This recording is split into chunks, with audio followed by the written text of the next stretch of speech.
Pittsburg, thank you for coming out today. Thanks for being with us. Thank you for welcoming us back. We were in this very same space 4 years ago.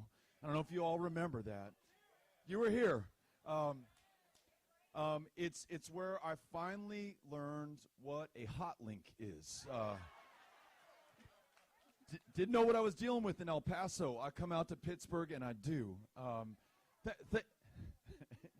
We are gonna have some real ones after this. I want to thank Jay for kicking us off with that infectious energy, making sure that we all have the power that we need at this moment of truth. I want to thank Dolores for running, for making sure that she's putting herself out there for this position of public trust that can do so much good for Camp County and for everybody who's here, and to each one of you for taking some time out on a Thursday to welcome us back to this community. And I especially want to thank our hosts at the Frederick Douglass Alumni Association. Jay was just talking about the fact that this used to be a school in this community. And it was a good school, someone said. And I gotta, if you'll indulge me, I've got to tell you a story. We also have a Frederick Douglass School in El Paso, Texas. And in 1954, a young woman graduated. Her name was Thelma White from Frederick Douglass High School in El Paso. It happened to be the only high school she was allowed to attend because she was a black woman in Texas in 1954. She graduates at the top of her class, valedictorian. Applies for admission at Texas Western College. It's now called the University of Texas at El Paso, but she applies for admission at Texas Western College, and because of the color of her skin, she is denied. So she takes her case to the local federal bench, pleads her case, loses her case, appeals her case, and the judge who hears it, with the help of a little-known attorney named Thurgood Marshall, ends up not only integrating through his decision Texas Western College, but all of public higher education in the entire state of Texas. And it doesn't stop there. Now that anyone can apply, and if you meet those qualifications, enter Texas Western College, our ability to draw talent for academic pursuit, for teaching, for improving our community, our state, and our country, it grows exponentially. The ability to attract talent to also play on our sports teams at Texas Western College also grows. We're able to successfully recruit Velvet James Bad News Barnes. He plays for Texas Western College for Coach Don Haskins. When he graduates from Texas Western College, he is the #1 draft pick in the United States of America, picked up by the New York Knickerbockers. More people follow who, when Don Haskins, the coach at Texas Western, calls them up, they say, Coach Haskins, with all due respect, I'm not moving from Chicago or New York or New Jersey or Ohio down to Texas where I've got to sit in the back of the bus, where I can't go to the movie theater, where I'm denied my equal rights as a human being in this state and in this country. And Haskins says, not only have we integrated Texas Western College, but our El Paso City Council has just passed an ordinance, the first in the former Confederacy, to integrate places of public accommodation. So you can not only come here, not only learn at a great university, not only play for a great coach, you're going to be treated as equal as anybody else in the community. With that promise, Haskins builds the best basketball team in the country, bar none. They take it all the way to the Final Four, the championship game in March of 1966. They upset the University of Kentucky with an all-black starting five who wins the Cinderella story of our lives. That happened because Thelma White had the courage, had the conviction of her courage, was willing to challenge the status quo, to overcome those who would stop her from being exactly who she wanted to be over the course of her life. It all started at a Frederick Douglass school, just like this one, in a part of Texas that is as far west as we can get from where we are today and still be in the same state. So we've got something in common here. I was knocking on doors before I had the chance to come in and see you. I love to do this in every community I come to meet some of the folks who aren't going to come out, but who I want to learn from, listen to, understand what's most exciting to them, what concerns them the most.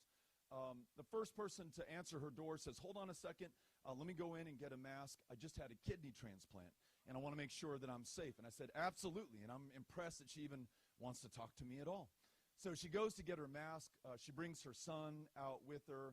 They stand at the porch, at a respectful distance from one another. And I said, tell me how you're doing. Were you able to get that kidney transplant here in Pittsburgh? And of course, she was not able to. She did that in Dallas. I don't know how many towns in Texas could support a kidney transplant. And I know that you have a good hospital here. And she said that. She said, you know what? I get pretty good care here apart from that transplant. And I said, what else could we be doing better here in Pittsburgh? And she said, you know what? There's probably a lot that we can do. But Beto, I want to tell you this. Since I became ill, and after having this transplant, I have not been able to work. But the church that I go to, every member of it has pitched in to make sure that we have the resources in my home to meet the mortgage note, to put food on the table, to take care of ourselves, to allow me to buy the medication that otherwise would be unaffordable. She said, I want you to know that Pittsburgh is a good place, full of good people who look out after one another. And I love that because, and I never asked her if she's a Republican or a Democrat or an independent or any of that stuff. I didn't want to know what differences might lie between us. Wanted to understand where the common ground was, and I love that she laid it out there for me right in front of her front door. And just think about that as the contrast to the people that we have in power today. The people who are going to say, I want you to be afraid of these folks over here, these immigrants who are coming in to get you, to get us, to take our jobs, to steal our benefits. Watch out for those gay people. And don't you dare say that word in a public school. In fact, they're filing a Don't Say Gay bill at the start of the next legislative session. And if you're raising kids who happen to be transgender, we will pursue you for child abuse. Take that child and every other kid in your house away from you. Turn them over to Child Protective Services, which is struggling already to take care of 32,000 kids already in their care. If you're a woman, don't you dare try to make your own decisions about your own body or your own future or your own health care. And the way I thought about it as I was listening to this woman who defies the current political leadership that we have and reflects who we really are at our core, at our essence, and certainly at our best, as does the community of Pittsburgh, is that, in Greg Abbott's Texas, it's you or me. In our Texas, it's you and me, right? It's all of us together doing better by and for one another. That's who we are. That's who we are. And so listen, if you are a Democrat, I'm glad you came. If you are a Republican, I want you to know you're in the right place. Independents, you're welcome here as well because listen, we don't want to just serve some people in the state of Texas. We want to serve and do well for all of the people in the state of Texas, right? Let me talk about some people that I think we can do a better job for right now.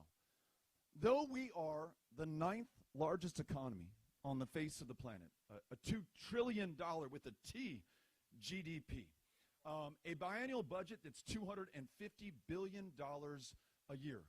Despite the number of men and despite the number of women who have served this country in uniform, who did everything we asked them to do in World War II, in Korea and Vietnam, the first Persian Gulf War, Iraq, Afghanistan, and all these other places that we neglect to think about and remember or recall, like Yemen and Somalia and Syria.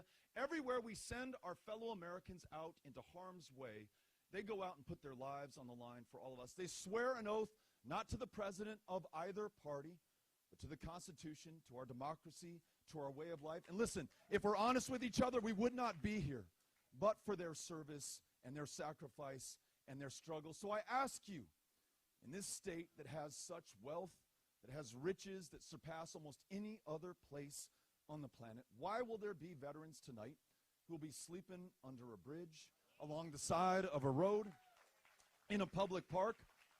Hundreds, thousands of them across this great state in our 254 counties.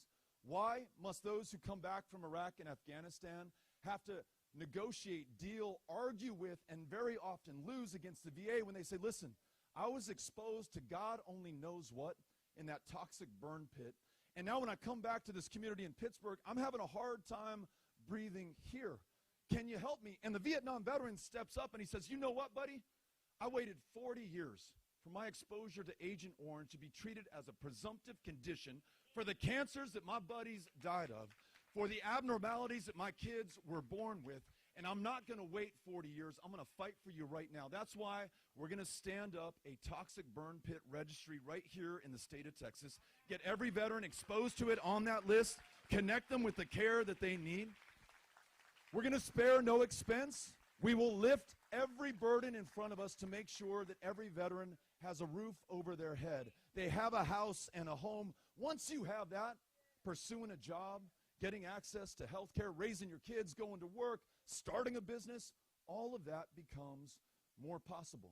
And in a community where I understand, and you all, I'm going to turn the microphone over to you in a second, tell me if I'm wrong, where I understand it's particularly hard to get in to see a mental health care provider.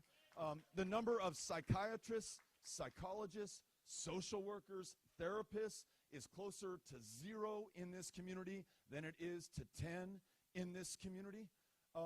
For veterans who are contemplating taking their own lives in a country that loses 20 to 22 of them a day by suicide, every single day in America, we have got to do better when that is compounded by the fact that we have an opioid crisis, because the VA is all too willing sometimes to prescribe an opioid to you, even though we know that you may become addicted to it and you may die from it. And for some reason, when you tell us that it's actually cannabis or marijuana that relieves your symptoms, allows you to sleep, gives you an appetite, makes life bearable for you, we treat you as a criminal under the law. That's why when we win, we're going to legalize marijuana in the state of Texas. We're going to expunge the arrest records of anybody incarcerated for possession of a substance that's legal in the rest of this country. We're going to do right by one another. To the school teacher, the school counselor, the school librarian, to those who support public education in the state of Texas, I'm here to tell you that I've got your back and I'm going to fight for you. You've told me right here in Camp County, the teacher on average is underpaid by, get this, $16,000 a year against the national average. Not to be the highest paid teacher in America, just to get to average. And if we're anything in Texas, we are not average. We want to be the best. We want to offer the greatest opportunities to our kids. But try keeping a teacher on the payroll in these underserved communities when we don't step up to make sure that they have the money to not have to work a second or a third job or even leave the profession altogether. I've listened to you. I hear you, and I'm going to follow your lead. This is what we're going to do after together we win this election. We're going to start paying teachers enough so they only work one job, focusing on that child in front of them in that classroom. We're going to listen to them when they say these high-stakes tests do nothing to help these kids. We will cancel the STAR test in the state of Texas. We're going to treat those retired teachers with the respect that they earned, a cost of living adjustment every single year that keeps pace with inflation. We're driving you into poverty right now, punishing you for giving us the best years of your life.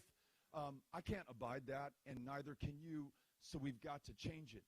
And then this, 9 weeks after 19 kids were shot with a weapon that was originally engineered and designed for use on a battlefield, intended to penetrate an enemy's helmet at 500 feet and kill him. Those kids with no helmet on their head, not 500 but 5 feet from that shooter, whose parents could only identify them afterwards by the shoes that they were wearing on their feet. 9 weeks after that, and my kids are starting public school sophomore, freshman year at El Paso High, 6th grade at Wiggs Middle in El Paso. Nothing has changed since then to make it less likely that they or their teachers will face the same kind of threat. I want to tell you that I hear you. I'm listening. I'm going to fight for you. And we're going to do the common sense things that can save lives, like a universal background check to purchase a firearm in the state of Texas, a red flag law so that if you have a firearm and you're threatened to kill the kids in your classroom or the people at work or your girlfriend or your boyfriend, we intervene before it's too late. I don't think anyone, by the way, outside of a battlefield or a war zone should have an AR-15 or an AK-47. But at a minimum, we should raise the minimum age of purchase from 18 years to 21. This shooter in Uvalde, by the way, folks, he patiently waited till he turned 18. Folks say, you know what, criminals won't follow the law, new laws won't make a difference. You know what? I'll concede they won't stop every instance of gun violence. But that guy waited till he was 18 because that was the law. Imagine if he had to wait another 3 years. What could have changed over the course of his life? Imagine if we had a red flag law. He was sending off signals in every direction that he was going to do something like this so bad that his friends called him the school shooter before he walked into that school and shot those kids. Now listen, we are Texans. We're proud of the Second Amendment. We are going to defend it. We've grown up with an understanding of how to use these firearms and the responsibility that comes with them. When we win this, we're going to do a far better job of both defending the Second Amendment and protecting the lives of the people in our community, especially the kids in those classrooms. You all with me on this? We can do this. We're Texans. For communities that are not as lucky as yours to have a hospital, I was in Clarksville yesterday, and their hospital shut down in 2013. In fact, 16 hospitals in rural Texas have shut down since Greg Abbott was first sworn in to office. In some cases, you've got to drive hundreds of miles in order to be able to see a doctor or have the simplest procedure done for you. Very tough to keep people in your community, to attract young people back to these communities, to keep that teacher who's already underpaid on the payroll when we do not have providers there.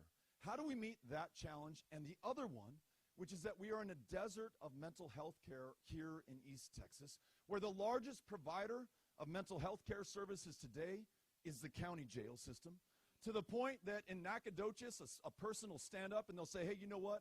My brother, Beto, with schizophrenia but without insurance, gets arrested on purpose by a sheriff's deputy because the county jail is the one place he's guaranteed a safe place to lay his head. Maybe, if he's lucky, a prescription of some kind of psychotropic medication that eases his pain, but after a day or two, unfortunately, he's back out on the streets. Well, there's a solution for this, and in fact, Texas came up with this in 1965 with the first Texas president to ever serve this country. The same year that Lyndon Baines Johnson signed the Voting Rights Act into law, he signed into law Medicaid. And right now there's an offer from our national government that says, hey, Texans, we will give you back the federal income taxes that you paid into us. In fact, we'll give you $10 billion of them back every single year. We'll pay for 90 cents on the dollar for the cost of expansion of Medicaid. You just have to take yes for an answer. We do that. That money comes into communities and counties like Camp. It hires more doctors, connects more people with care, moves us from being 50th in the nation, dead last in access to mental health care, the least insured, number one in the nation for childhood death of diabetes, and so many god-awful things that are unconscionable and immoral for as long as we allow them to happen. But in addition, and the kicker is, it'll lower your property taxes. Because right now, when that diabetic who cannot afford insulin because they don't qualify for Medicaid because we haven't expanded it under Greg Abbott, finally gets too sick, the suffering becomes too great, the pain too much, they will take themselves to the hospital right here. Their care will be excellent, but the outcomes will not be as good as they would have been if they'd had preventative care all along, and the cost will be exponentially greater. Now, they may not have a dime to their name and be unable to pay the bill, but that bill doesn't go away. You pay it. I pay it in higher property taxes into our county government. Taking Medicaid expansion, that $10 billion a year, saves lives and lowers property taxes. Can you all get behind that idea as well? Can we make that happen? I know we can. Lastly, I talked about young people coming back to our communities. They're going to want to know that we've got access to health care. They're going to know that we've got great schools for their kids to go to because we've gotten behind those great public school educators. They also want to know that there is a job, there's an opportunity here for them. And in a state with a minimum wage that is still $7.25 an hour, in a state that continues to direct the lion's share of resources to the obvious places that always get the resources, including in attracting employers to our communities. The places that always get the highway funding, the broadband internet expansion, the opportunities that create jobs and opportunities for young people to move back. I want to make sure that we get that everywhere. Here's a couple of things that we can do together. And again, this isn't good for Democrats. This is not good for Republicans. This is good for all of us. How about we raise the minimum wage from $7.25 to $15 an hour so no one is working in poverty in the state of Texas anymore? How about we make it easier for you to be able to join a union, to enter an apprenticeship as an electrician or a plumber or a carpenter or a pipe fitter or a steel worker? These are high-value, high-paying, high-skilled jobs. We do not have enough people who are trained and qualified for them. Let's remove cost as an obstacle. Let's make sure that at least your first 2 years of training, either on the job or in a community college, are not costing you debt that you have to take on and pay back afterwards. Let's also make sure that we are supporting our small business owners right here in this community. It's been a tough 2-3 years to be able to get by, right? You had to deal with the pandemic. Many of you lost your customers. Some of you may have lost your location. Some even may have lost their business.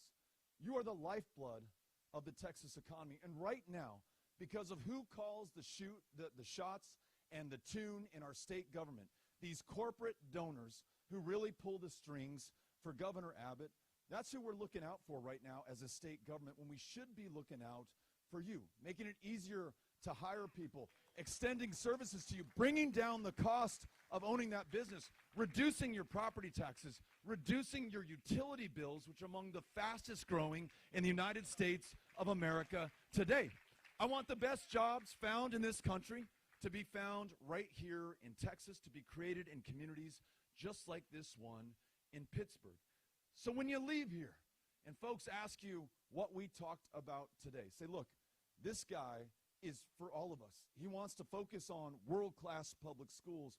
He wants to make sure that we have great jobs. He's going to ensure that we do common sense, bipartisan things like expand Medicaid so folks can see a doctor or a mental health care provider or receive treatment for an addiction that they may have.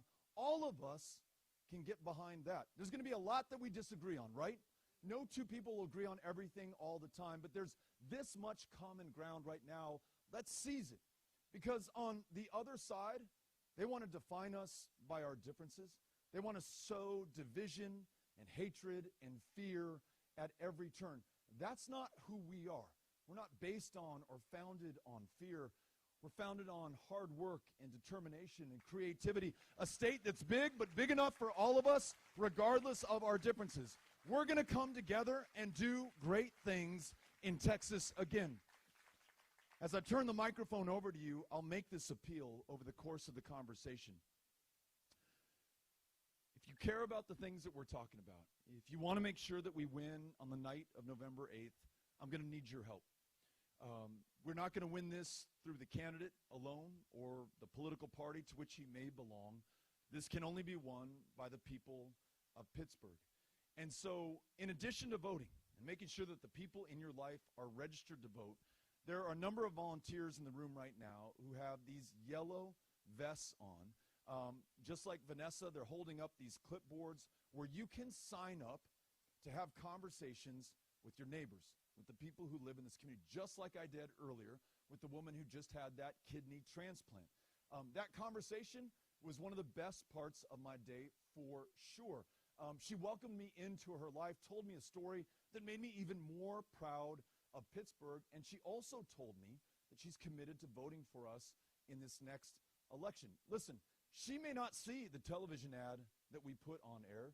She may not follow me on social media. She may not hear the radio spot. She'll never forget that another human being, another Texan, knocked on her door, face to face, eyeball to eyeball, human being to human being.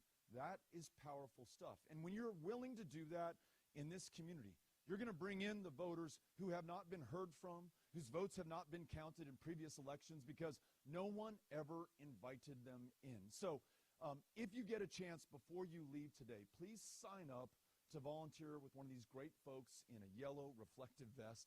We want to make sure that all of us are all in, doing all we can with what we have, where we are. That's who we are as Texans. Looking forward to the conversation with you right now, looking forward to running this race with you, and looking forward to winning on the night of November 8th with you, by you, and for you. Thank you all for coming out.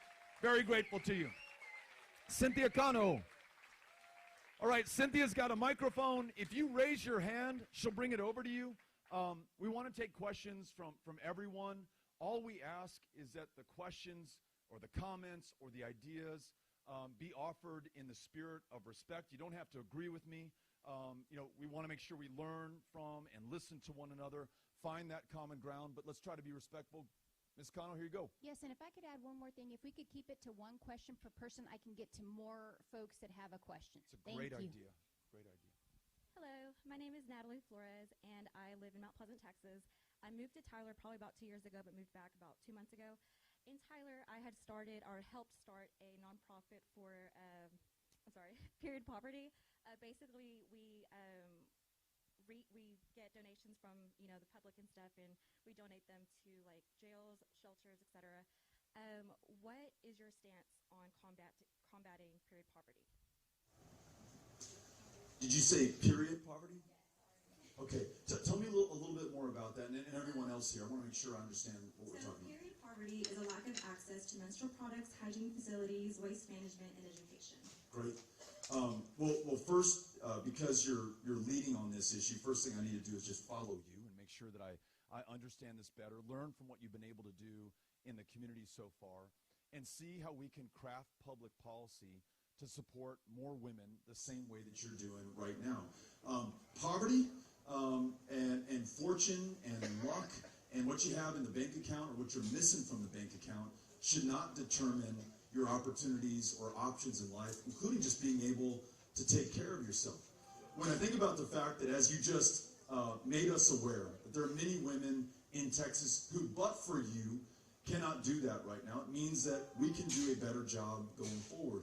But when I think about the fact that that challenge is compounded by the fact that in this state there's now a total ban on abortion with no exception for rape or incest, where women whose very lives may be threatened because they may have to carry unviable pregnancies to term, whose doctors are afraid to give them the right medical device, who might, if they have the resources and privilege and ability, have to travel out of state to be able to make those decisions. That concerns me. That's why we've got to make sure that we win this election and stand up for women to make their own decisions about their own body, their own future, their own choice. Two other things, and bear with me, but I think this is all related. Two other things.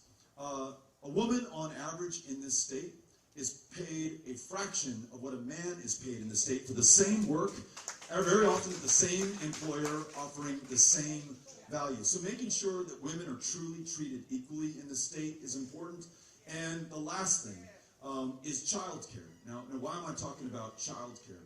It is harder to find childcare in this state than it is in almost any other state so far. That means women primarily, sometimes men, are at home with their kids because we have yet to invest in all-day universal pre-K in this state. Their opportunity to earn money, to finish their education, to raise their family, to start a job, to do whatever it is they're on this planet to do in the first place is further compromised. We as Texans lose out on $9 billion a year to our economy because child care is so hard to find. And as you all know, who either have child care or are providing child care providers are some of the lowest paid people in our communities right now. That $15 an hour minimum wage is going to help a lot of them. They are primarily women in our community. So all of this, we've got to do all of this, and that's why winning is so important. Look forward to partnering with you to make sure that we get this done. Thank you so much. Appreciate you being here. Hi, my name is William Hildebrand. It's nice to meet a fellow Paso on this side of Texas. I just want to let you all know. I moved here also 2 years ago for a job opportunity during the COVID times. I am a registered Republican, but I'm also a registered Republican that voted for you against who I call Mr. Cancun. And I also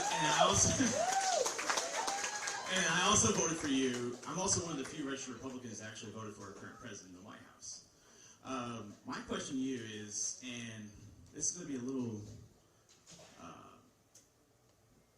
I'm not what clueless, but you nailed it on gun control and such, and I support you all the way on that. My question or a plea is that I see these schools across Texas from every district, even our hometown that passed, like there's Letterbond and such like that, and El Paso Bond and such, that put thousands to millions of dollars to our Texas sports programs and such. But what about money towards our security for schools? You know what I mean?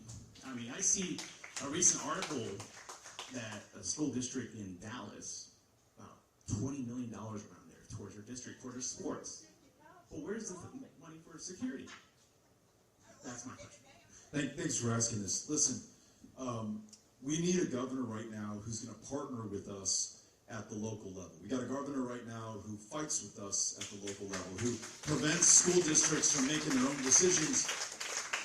In that super liberal bastion of Paris, Texas, in Lamar County, when Greg Abbott was preventing school districts before there was any way to prevent the spread of COVID other than wearing a mask.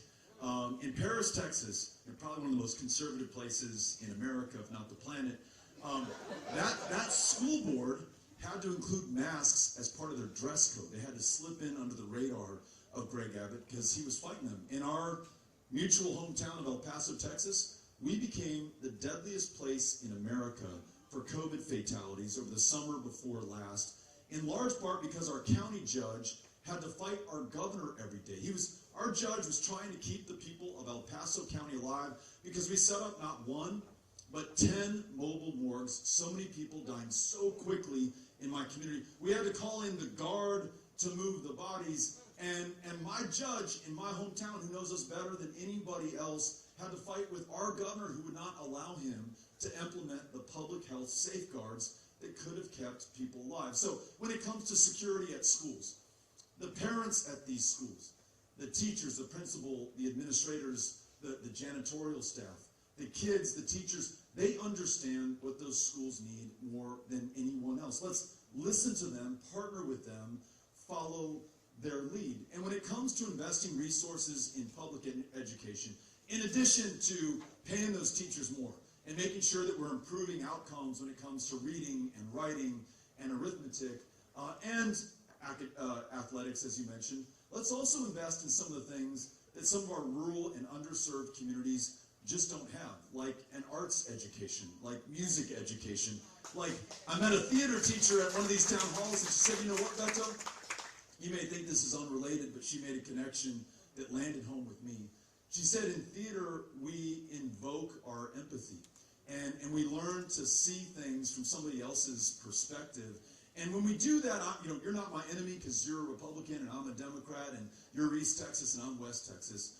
We have something in common that is so much more powerful and fundamental than any of those differences. Invest in that theater education in that school as well. But our schools are so underfunded right now, and if you have not heard, you deserve to know that our governor now wants to take your public tax dollars out of your public school classrooms, turn them into vouchers, and send them to private schools at a time that we're already underfunded. So I'm going to fight for public ed, for the security and the safety, yes, but for the full funding of our schools to provide the best possible education in America. Thanks for asking the question. Appreciate it. All right, Ms. Connell. Yes, me. Hi, nice to meet you in person. Likewise. And I'm asking this question because I have two daughters who are teachers. I have not a clue on teaching children in school. But the question they wanted me to put to you is why the state do not pay for their insurance. You know, they work every day, 5 days a week. All summer, during the summer, then you got to go back early for all these different whatever classes they take in the summer to get the teacher prepared. I didn't know you had to take a class to get prepared to teach the next year. Because in my profession, you prepare it all the time. But they want to know, you know, they're feeling on, you know, why they have to take, they're already not making anything. You know, and why do they have to take the money out of the money that they're already making to pay their insurance? And the state is supposed to be over everything else. They just want to know if you can help them out on that. Thank you. And please thank your daughters for me and for all of us for what they're doing. Because teachers, for this reason and others that we discussed, are leaving the profession in this state right now by the thousands, if not the tens of thousands. The official statistic is that half of all Texas school teachers leave the profession within the first 5 years. I think that is too conservative. I think it is much, much higher based on what I'm seeing, what I'm hearing, and that my son, as he completed the 5th grade this past June, did not have a permanent classroom teacher the entire year. And when I tell that story, folks' heads are nodding. They're like, you know what, that was my kid in his classroom or her classroom this year as well.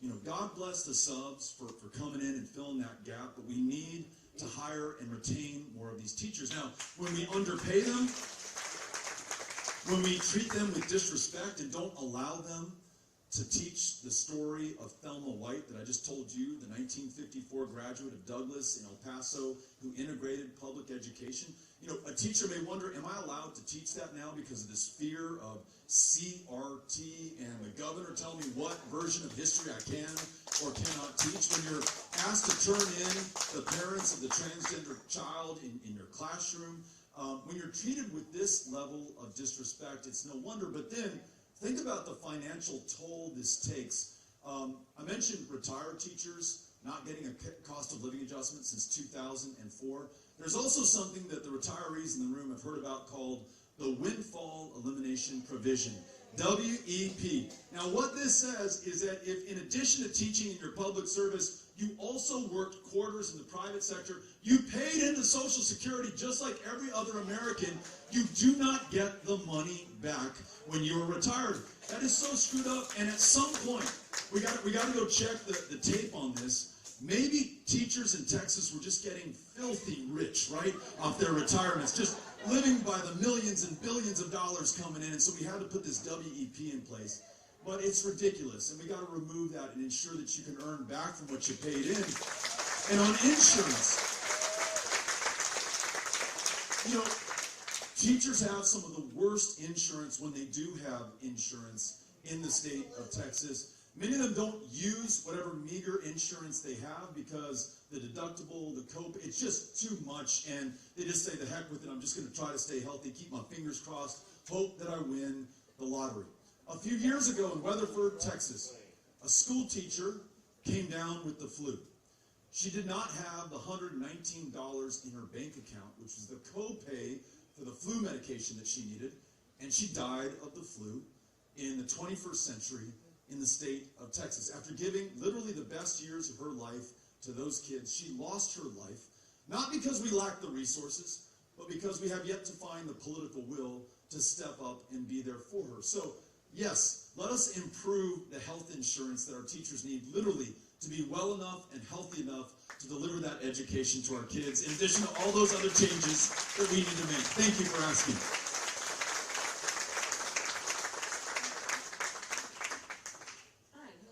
to see you again. Yeah. So you mentioned earlier about the veteran homelessness. I was homeless in Oakland, California for a few years, and I was lucky enough to get the HUD-VASH program. And trying to come back home, take care of my mother, there's no HUD anywhere in our rural areas, especially Wood County. And so I basically had to throw it away. And I was able to get Section 8, but not the real Section 8. Well, I know that's more of a federal level thing, but I was wondering if there's anything on the state level that you as our next governor can help us out with. Great, thank you for the question. Thank you also for serving our country and then raising an issue that's important for veterans, important for our state, but is very personal to you. And I think that takes a lot of courage to stand up and say what you just said. We do not have enough housing in the state of Texas. So as you mentioned, even if you've earned that HUD-VASH voucher by serving our country and being willing to lose your life in service to America, there just aren't the homes for that HUD-VASH voucher to be used for. The state of Texas does have a role in that. The state of Texas can offer extraordinary financing for housing to be built in communities that are underserved, for populations that otherwise would be unhoused and be experiencing homeless. Let's make sure that that tax credit housing program extends to veterans, and not just in El Paso and in Austin and in Dallas, in our bigger communities, but also in Wood County and Camp County, and where we saw each other yesterday in Red River County. Let's get that done everywhere. Again, on all these issues, public ed, supporting teachers, getting behind veterans, we have the resources, folks. We have the wealth, we have the money in this state.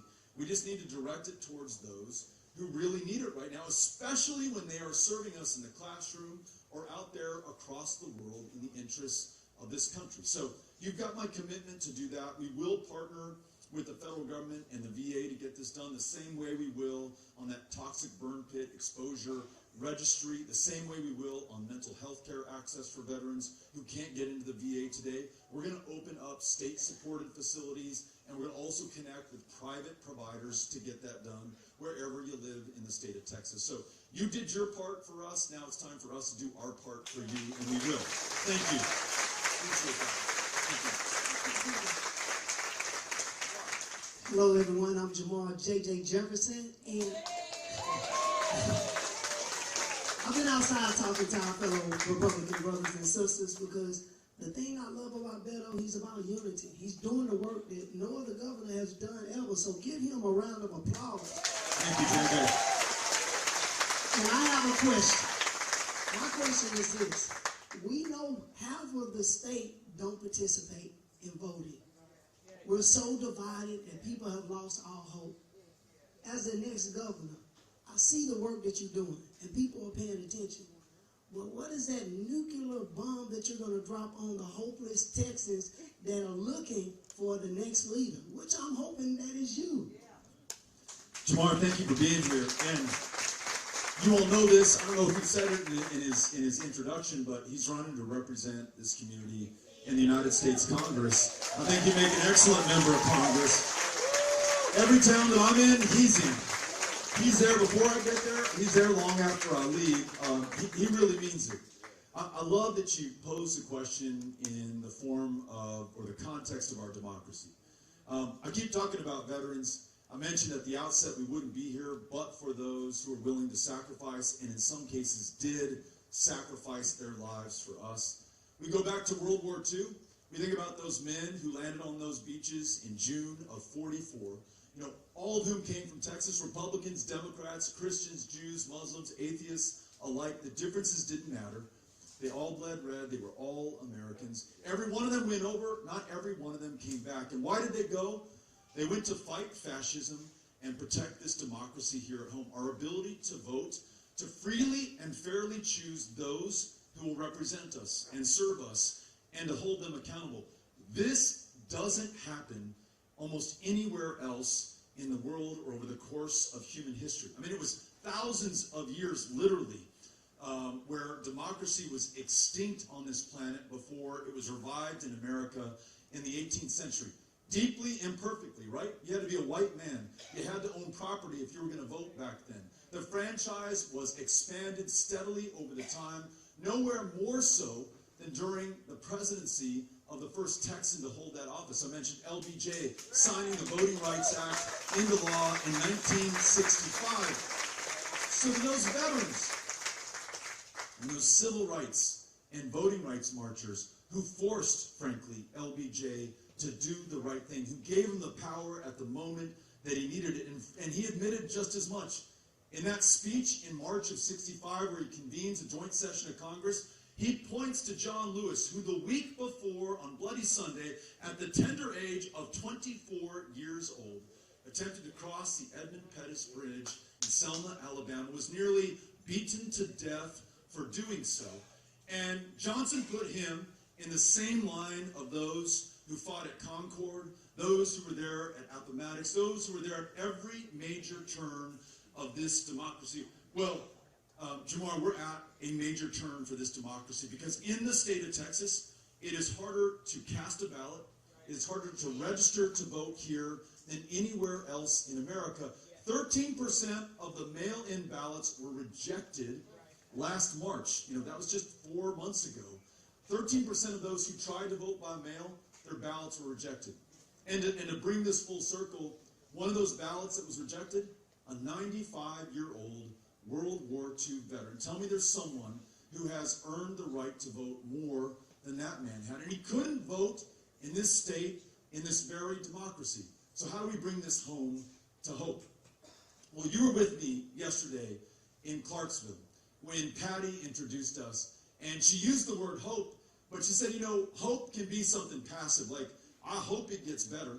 I hope someone comes in and fixes this mess. I hope we don't lose this next election. But she said, you know, hope can be something that you fight for. Hope can be an active verb. And hope, for me, is all of us taking the time to be here today. You didn't have to. A lot of things going on in your life that may be just as, if not more important. But more than 3 months away from this election, you are here. You have the opportunity to join more than 80,000 people who have already signed up to knock on doors and to meet the very Texans, check this out, who are the targets for that voter suppression and that voter intimidation. These are the people who've been written off and taken for granted, forgotten and left behind. 7 million of them, whose votes we have not counted, whose voices we have not heard, who didn't participate in the 2020 election, arguably the most important one since 1864. Imagine if with the work that we are willing to do, that active hope that we are fighting for, we're on their doors, we're listening to them, we're inviting them into this next election, and they prove to be the margin of victory when we win this on the night of November 8th. That's the hope that I feel right now. Thank you, Jamar, for being here. Grateful to you.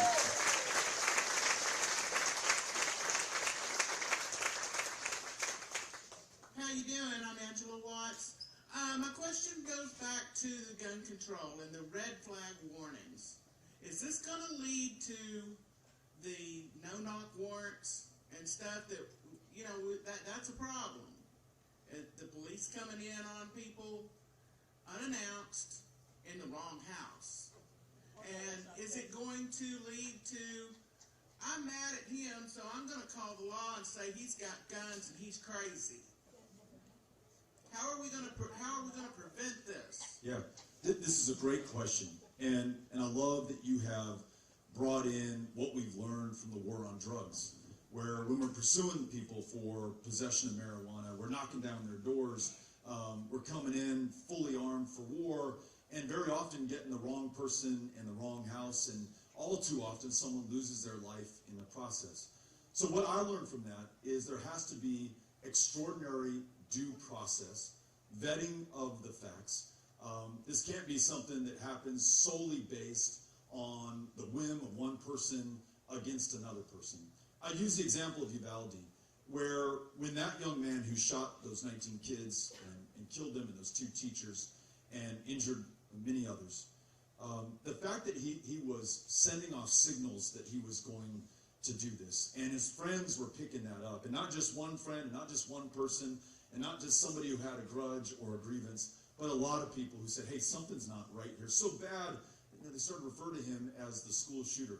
Perfect time to intervene. And one, let's make sure that he gets the help that he needs before he hurts somebody or hurts himself. And I got to just say, if you've got that weapon in your possession that was designed for war and you're threatening to use it against somebody, look, none of us to a person wanted that to happen in Uvalde. None of us to a person wants it to ever happen again in another Texas classroom. I hope all of us to a person understand that it will, unless we change course. And it's not easy. And the Second Amendment, it is something that we hold dear and that we cherish right here in the state of Texas. Most of us, myself included, grew up with firearms in the household, but also understanding the responsibility that comes with owning one of those firearms. We understand almost to a person, there'll be somebody who takes the other side of this argument, but almost to a person, that the Second Amendment is not unlimited. There is no constitutional right that is. The First Amendment, you have freedom of speech, but you can't yell fire in a crowded movie theater. The Second Amendment, you have the right to bear arms, but you can't have a howitzer or a bazooka, or after 1934, it is almost impossible to carry a fully automatic machine gun. You used to be able to do that in this country, but we as Americans decided we're going to draw a line right here. How many school shootings have you heard of? Walmart shootings, movie theater shootings, church shootings, street shootings that have taken place with a fully automatic machine gun. Zero. There have been zero. It turns out that our laws can actually work. Now, I happen to believe that red flag law, if we write it on Texas terms by listening to your legitimate concerns about what happens if we fail to do this the right way, that we can make sure that we defend that Second Amendment right while doing a better job of protecting the people in our community. So, to that end, let's look at the states that have implemented a red flag law. Where have they had successes? Where have they had the kind of failures that you just described, which I agree could be possible if we don't take the right steps to prevent it? How can we improve upon those laws that have been written elsewhere to meet our terms and our needs and our values right here in Texas? As you know, the governor cannot do this by fiat. You cannot dictate this. You have to get down to the table and talk to people who may disagree with you and find some consensus and common ground. I am convinced that if we do that, we're going to get there, something better than what we have today and something that protects your rights to keep that firearm in your home. Thanks for asking the question. Appreciate it. We have time for 3 more questions, but I do want to acknowledge some folks in the audience. We have Patrick Lloyd. He's a pastor, and he's the NAACP president for Kent County. Thank you for being here. Thank you so much. And then we have Leonard Rockwall. He's a former party chair, former SDEC, former district director for Congressman Matt Sandlin. Thank you so much. Good to see you again. Thank you. All right, here's our next question. Hi, I'm Lieutenant Dan, the one with the good land.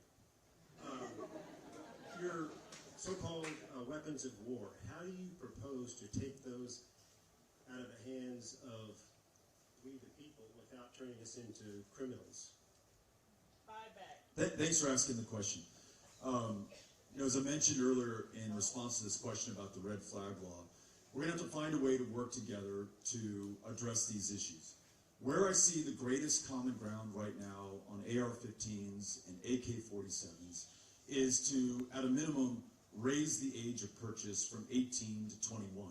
I hear Republicans, including the Republican mayor of Fort Worth, including some prominent statewide Republicans, open to the idea of doing that. I listen, most importantly, to the parents and the families in Uvalde, and I've never asked them what party they belong to. Most of them own guns and have firearms in their household.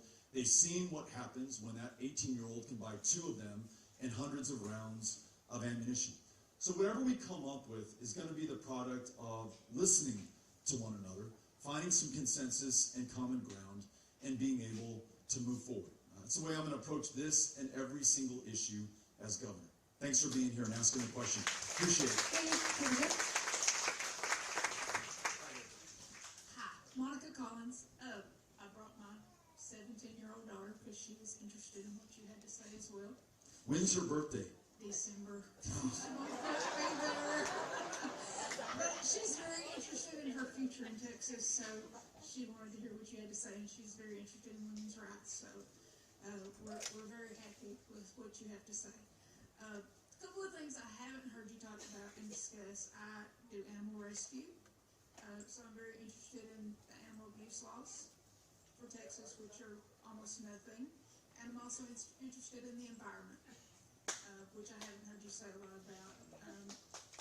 As far as the future of solar power and wind turbines and things such as that, what we can do to help, especially like with the blackouts, the rolling blackouts and things such as that we might be going through. Yeah. But the animal abuse laws are more what I lean towards. Great. As far as my questions. Let me try to take both of those, and thank you each for coming out. Sorry, I'm so glad you're here. Sorry. No, I'm so glad you're both here, and would love to work with you too on these issues. Would love to work with you, even if you cannot vote in this next election because your birthday's in December instead of October or November. On animal cruelty, you probably know this, maybe why you're asking it, but there was a bipartisan bill that was passed to address animal cruelty in the state of Texas. Republicans got behind it, and you need Republicans because they're in the majority in both chambers. Democrats got behind it as well, and the governor vetoed it. I still don't understand the reason why. Maybe you can ask him next time he holds a town hall meeting like this in Pittsburgh. I don't know if he does. Maybe he does. Maybe he doesn't. But we should ask him. So this is an issue that's near and dear to my heart. My middle child, Molly, volunteers with the Wildlife Animal Rescue in El Paso, Texas. So that's where she likes to spend her weekends and her after-school time.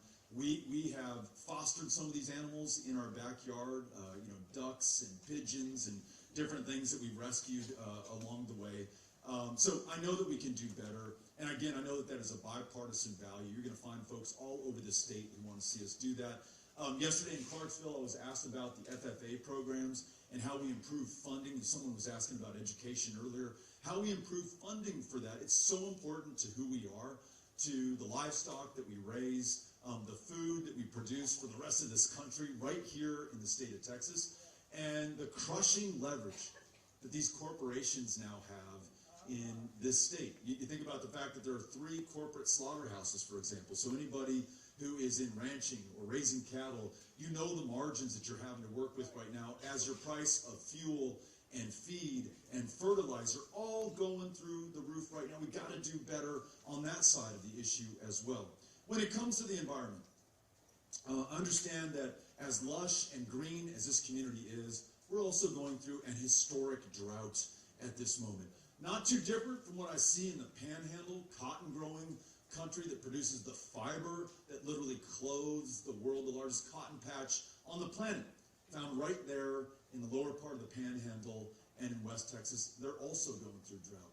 Our friends in Houston, they know what it's like to see the largest rainfall in recorded history in North America drop out of the sky over the period of 48 hours, to see entire homes and buildings and neighborhoods washed away, to see people drown where they grew up and where they were raising their families. We understand and have lived through climate change better than anybody else. And so the question is, what are we going to do about it? We also have the opportunity, being the energy leader of the world, with the expertise, the innovation, the ingenuity that calls Texas home, to meet this moment and provide the answer. You mentioned renewable energy. We lead the country right now in the production of wind. We could expand that as well as the high-paying, high-skill, high-value jobs that come along with that.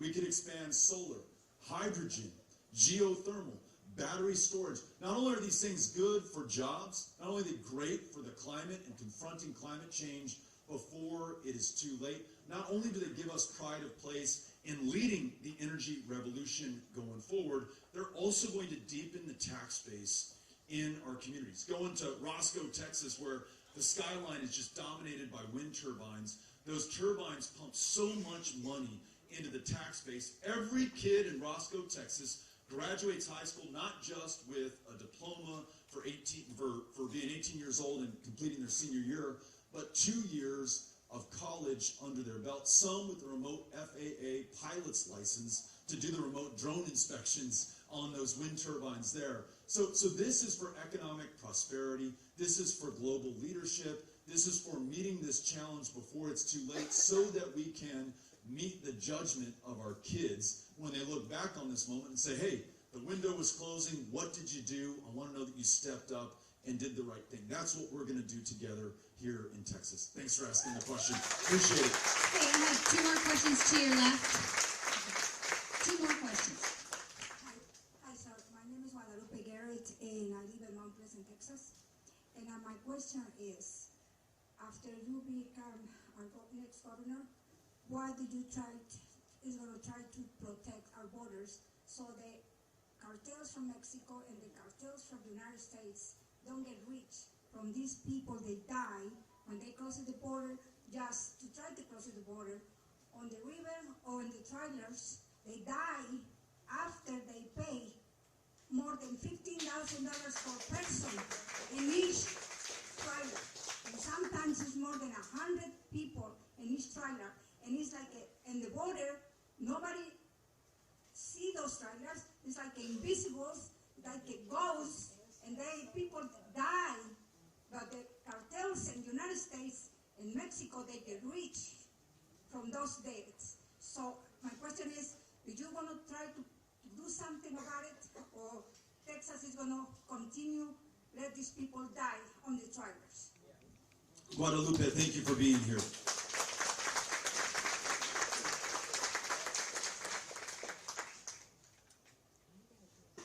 When you think about who's coming to this country right now, on the one side, there are people who want to come and work. And very often, they're willing to take jobs that, for whatever reason, no one else is willing to take. I mentioned these cotton growing operations. The cotton gin in Roscoe, for example, 46 jobs in that gin. Not a single one of them is worked by anybody born in Roscoe or neighboring Sweetwater or in Texas or anywhere else in America. You know, folks come into this country sometimes in the back of these trailers for the privilege of doing the work that we need to keep this economy going. It's the people picking the vegetables and the produce and the food that we depend on, working in our slaughterhouses, doing some of the toughest work in America right now. There are others who want to join family members. You know, their mom or dad moved up here to find work decades ago. They want to be with them. The wait time right now might be 20 years if you get back in the back of the line and do this the right legal way. And then there are others who cannot go back to their home countries because to do so would mean the certain death of their child. Now, Guadalupe just mentioned that trailer where dozens of migrants were found dead in San Antonio. Ask yourself, I was mentioning the power of empathy that we are so blessed to have. What would it take for you to get in the back of that hot trailer? What would it take for you to get in the back of that hot trailer and to reach down and to grab the hand of your 11-year-old son and bring him into that hot trailer with you? And to have those doors closed and to hope that you're going to survive the journey. Now, do you do that for fun? Do you do it for kicks? Do you do it to go steal somebody's job or take their benefits or, you know, give them illegal drugs or to harm them or to kill them or to rape them? Well, of course you don't do it for any of those reasons. You do it because you have no other hope or choice but to do that. So on that side of the immigration issue, if you're coming to work, if you're coming to save your kid's life, if you're coming to join family, there has to be a safe, legal, and quick path to be able to come here. We have to have order where our country meets the rest of the world. We take care of that by rewriting this country's immigration laws in our own image here in Texas, based on our values, based on our needs, based on our communities, based on who we are as a state of immigrants. That's 96, 97, 98. That's 98% of the people who are coming through right now. There will be a safe, legal, orderly path for them to do it. Now, for the remainder who want to bring in fentanyl and illegal drugs, who want to traffic, as Guadalupe just said, in human beings, those are the ones that we must remain vigilant against. And once we've taken care of the 96, 97% who are coming here to work, join family, seek asylum, we're going to be far more effective in deterring them from ever being able to come in to this country. We're going to be able to protect one another far better than we're doing today. What you have at this moment is a governor who prefers stunts, like putting these migrants on buses and sending them to D.C. at taxpayer expense. He prefers shutting down the U.S.-Mexico border to international trade for more than a week, which cost our economy billions of dollars and sent the prices of our groceries through the roof. He prefers involuntarily activating the National Guard, including from communities like this. 10,000 women and men from Texas had not even a week to say goodbye to their parents, to their kids, to their community, to their jobs, to be sent down to Eagle Pass, to Del Rio, to Zapata County, to stand guard without any power to detain or to arrest. And thus far, 8 of them have lost their lives. 4 have taken their lives. 4 more have died under questionable circumstances. None of them, by the way, have been killed by a migrant coming into this country. We can do better. We're spending $5 billion a year right now on these stunts. What about a Texas-based guest worker program that says if you want to come here and work, there's a legal way for you to do it? What about reducing the per-country caps so you don't wait 20 years in order to join your family right now? What about making sure we never see another migrant in another trailer, another kid separated from their parents and placed in a cage? We no longer are defined by the cruelty that we visit upon one another, but the compassion and the kindness that we show by ensuring that folks who come here follow the law, and on our part, we improve those laws to reflect our values. As Texans, I know we can do this. Guadalupe, you've got my commitment. Thank you. I appreciate it. Okay, we're going to get to our last question, but right in front of the flag, I just wanted to orient you. If you'd like to stay and take a picture or say hello to Beto, the line is going to go this way. We'll exit this way. Okay. Thank you, Ms. Cano. All right, our last question. Hi, Beto. I've met you before in Texarkana a couple of years back. But my question is a Medicare question. And, you know, you spend all your life working and you pay into Medicare, you pay into it. And then when you get ready to have to use it, you find out that you still have to pay a premium for it, even though you've been paying out. So you're not quite prepared that you know you're going to have to still continue to pay a premium out of your Social Security or whatever you're drawing. My question is this, because it's really difficult. What I'm finding is that because Medicare has a deductible, right? It still has a deductible and everything. So when you go to the doctor and you get ready to have something done, you really can't get it done because you can't afford the out-of-pocket money that it costs.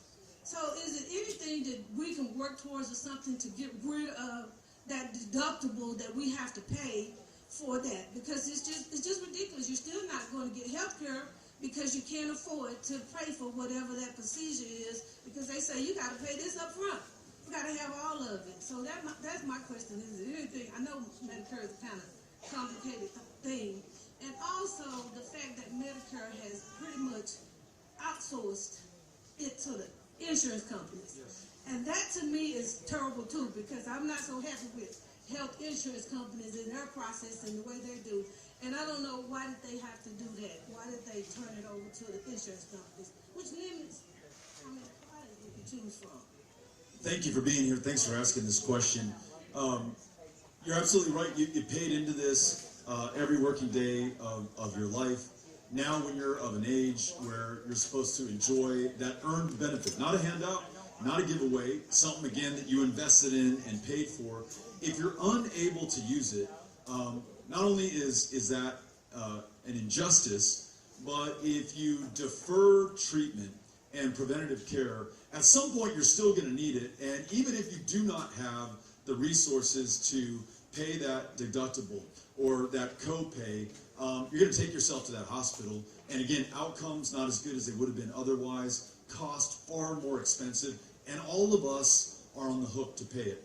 I know you asked about Medicare, and earlier I was talking about Medicaid expansion, but they are related because they're state-federal programs where Texas and the federal government work together. In addition to expanding Medicaid, we absolutely need to reform both of those programs for the reasons that you just described, as well as the reimbursement costs for providers depending on where you are. So in El Paso, for example, same doctor providing the same service to the same patient is paid a fraction of what a doctor in Houston is paid for providing the same service, the same value to the same patient. I bet you the same holds true here in Pittsburg or Texarkana or other parts of deep East Texas. So changing the funding formula, changing the ability to actually afford the deductible or the copay in your case, that's absolutely essential to getting this right. And again, the goal at the end of the day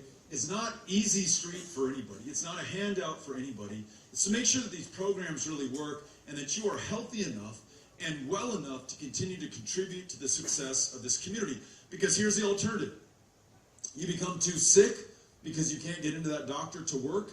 You're no longer able to own that home, pay property taxes. My property taxes go up a little bit more because you're no longer part of the tax base. I lose out if we don't do the right thing by and for you. So I would love to work with you on this one as well. You're right, it's a little complex. It will involve working with our partners in the federal government, but I'm confident that we can get it done. Thanks for asking the question. Pittsburgh, thank you for coming out here today.